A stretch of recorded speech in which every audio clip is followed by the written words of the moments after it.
Ladies and gentlemen, you're all welcome to today's analysis. This one is serious. No jokes. No noise. Two big names. One hard clash. Senator Enyinnaya Abaribe has replied Dave Umahi. And this reply is sharp. Very sharp. Umahi called Abaribe an ignorant senator for attacking President Tinubu. But Abaribe did not stay quiet. He fired back, with confidence, with facts, and with warning. Stay with me. Because this is not just talk. This is about 2027. Some days ago, Senator Abaribe made a bold statement. He said President Tinubu will lose in 2027. That statement did not come as a joke. It was calm. It was direct. And it landed hard. In Nigerian politics, there are statements you whisper. And there are statements you throw into the open. This one was thrown into the open. Abaribe did not say it as a guess. He did not say it as gossip. He said it as a conclusion. He went further. Abaribe said Tinubu never truly won in 2023. That part is important. Because in Nigeria, 2023 is still fresh. The wounds are still open. The arguments never stopped. When Abaribe said never won, he was not talking about court papers. He was talking about acceptance.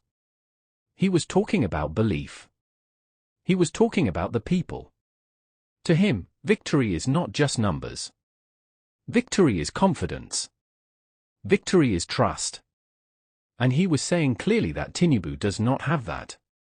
This was not said by a blogger. It was not said by a street activist. It came from a sitting senator. A man who has been in politics for years. A man who understands power and timing. That is why the statement shook the space. Now, in politics, silence can mean agreement. And silence can also mean fear. But it can never mean comfort. The ruling side could not ignore it. Someone had to answer. That was when Dave Umahi stepped in. Umahi did not focus on the message. He focused on the messenger. He called Abaribe an ignorant senator. That word mattered. Very much. Because ignorant is not a policy response. It is a personal attack. It says, you do not know what you are saying. It says, you are not qualified to speak. It says, your voice should not count. In Nigerian politics, that kind of word is not small. Once you use it, you move the battle from ideas to pride. And pride is dangerous. Abaribe is not new to politics. He has seen attacks before. He has survived pressure before. So when Umahi used that word, it did not weaken Abaribe. It strengthened his position. Because now, the issue was no longer just Tinubu. The issue became respect. Many people started asking questions. Why attack him personally? Why not explain why Tinubu will win again? Why not talk about plans, records, or achievements? Those questions started spreading. And once questions start spreading, control is lost. This is how political fires begin.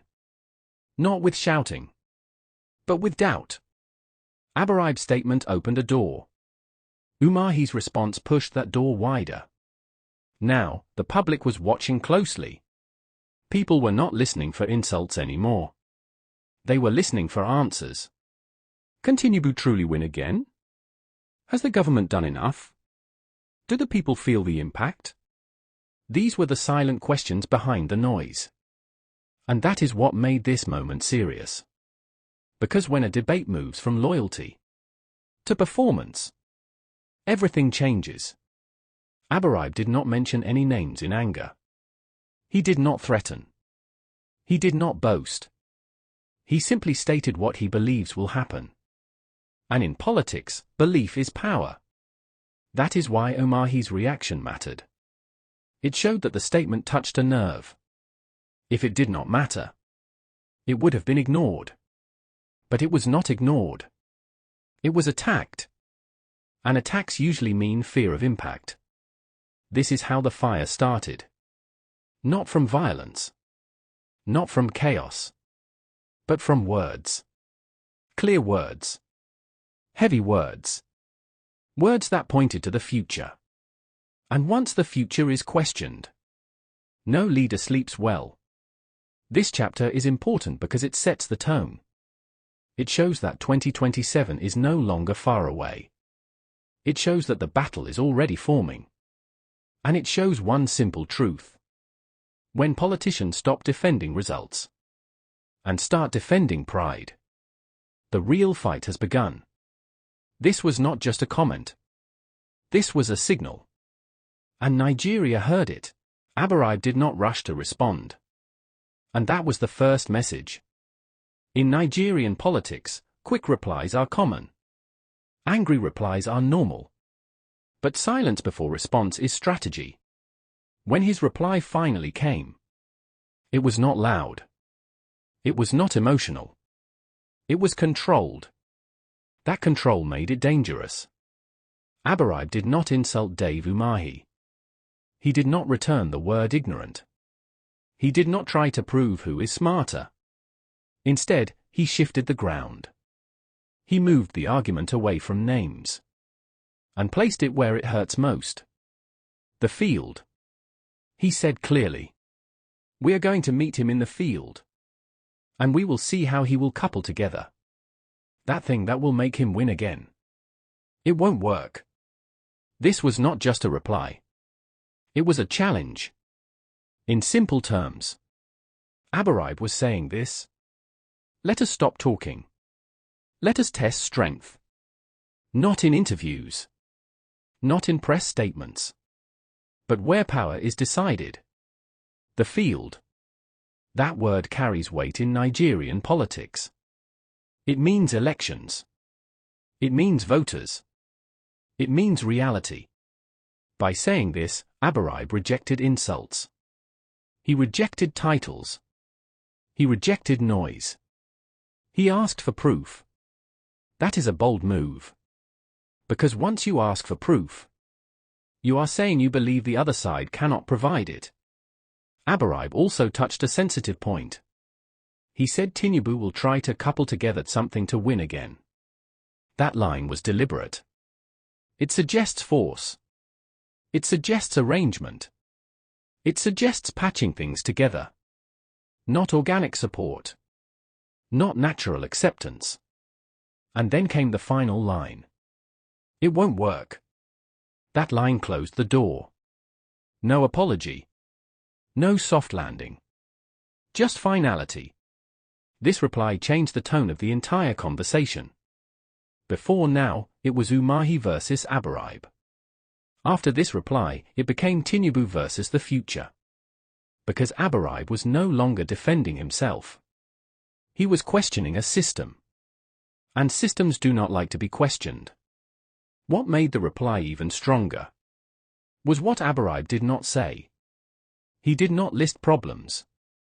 He did not mention hardship. He did not talk about fuel or food. He let the people fill in the gaps themselves. That is smart politics. When you say less, people think more. And when people think, they remember their own experiences. That is why the reply spread fast. It was short. But it was heavy. Supporters of the government felt uncomfortable. Opposition voices felt encouraged. Neutral listeners became curious. That is the power of a calm reply. Abaribe also reminded everyone of something important. Elections are not won by attacking critics. They are won by convincing citizens. By refusing to trade insults. He looked presidential. He looked prepared. And that is dangerous for any sitting government. Because once an opposition voice starts sounding confident, the question changes from "can he?" to "what if?" This reply also exposed a bigger issue. Why was Umahi so angry? Why did the comment trigger such a reaction? Strong governments laugh at criticism. Weak ones attack it. That is how many people saw it. Abaribe's reply did not beg for respect. It demanded relevance. He was saying, "I do not need your approval. I only need the people." That line alone shifts power. And power shifts scare those holding it. This was not rebellion. This was positioning. Abaribe placed himself on higher ground. Not above Umahi, but above the noise.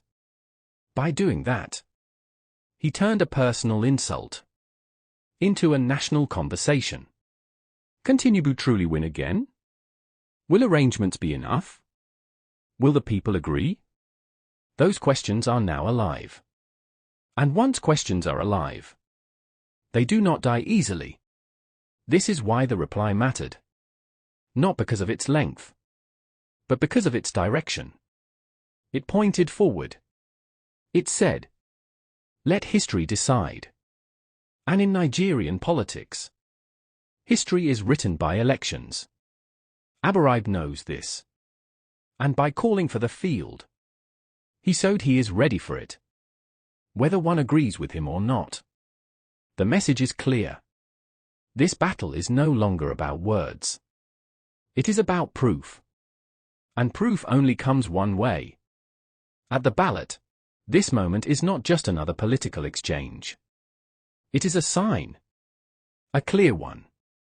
When senior figures stop speaking in cautious tones and start speaking with certainty, it tells you something has shifted beneath the surface.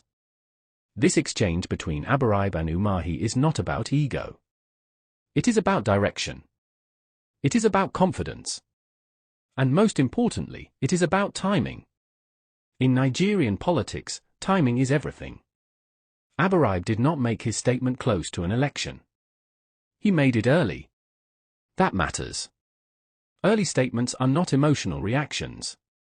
They are calculated moves.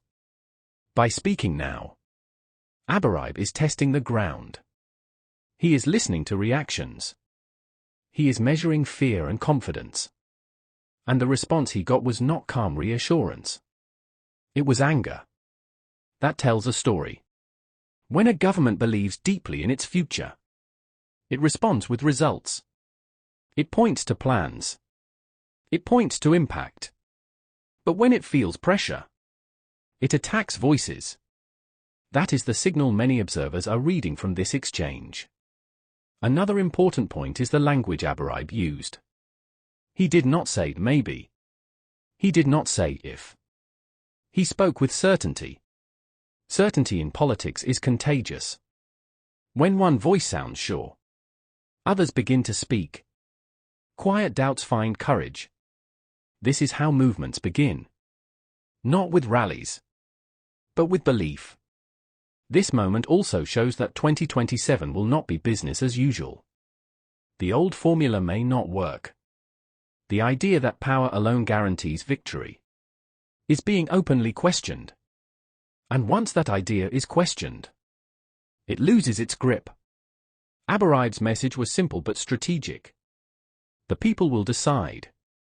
That line removes power from party offices and places it in the hands of citizens. It reframes the coming election as a test of acceptance, not structure. For the ruling side, this is uncomfortable territory. Structures can be controlled. People cannot. This is why the conversation matters. It exposes the real battlefield. Not social media. Not television studios. But daily life. How people feel. What they experience. What they believe. Those things cannot be argued away. This exchange also signals a harder opposition season ahead. Voices that were once careful are becoming firm. And firm voices attract attention. Attention leads to scrutiny. Scrutiny leads to accountability. That chain is dangerous for any government. For Abaribe, this moment is positioning. He is not declaring ambition. He is declaring readiness. He is saying he is not afraid of the contest. Not afraid of the numbers. Not afraid of the process. That confidence forces a response. Silence now would look like weakness. Noise looks like panic. This puts pressure on the ruling side to deliver, not defend. And delivery is harder than argument. As 2027 approaches, moments like this will increase. Words will become sharper. Positions will become clearer. The era of safe political speech is ending. What remains is performance. This is why this exchange will be remembered. Not because of the insult, but because of what followed it. A calm challenge. A clear direction. A future put on trial. In the end, no statement will decide 2027. No interview will. No reply will. Only the people will. And that is the quiet power behind Abaribe's words. The field is waiting. The clock is moving. And Nigerian politics has entered a serious phase.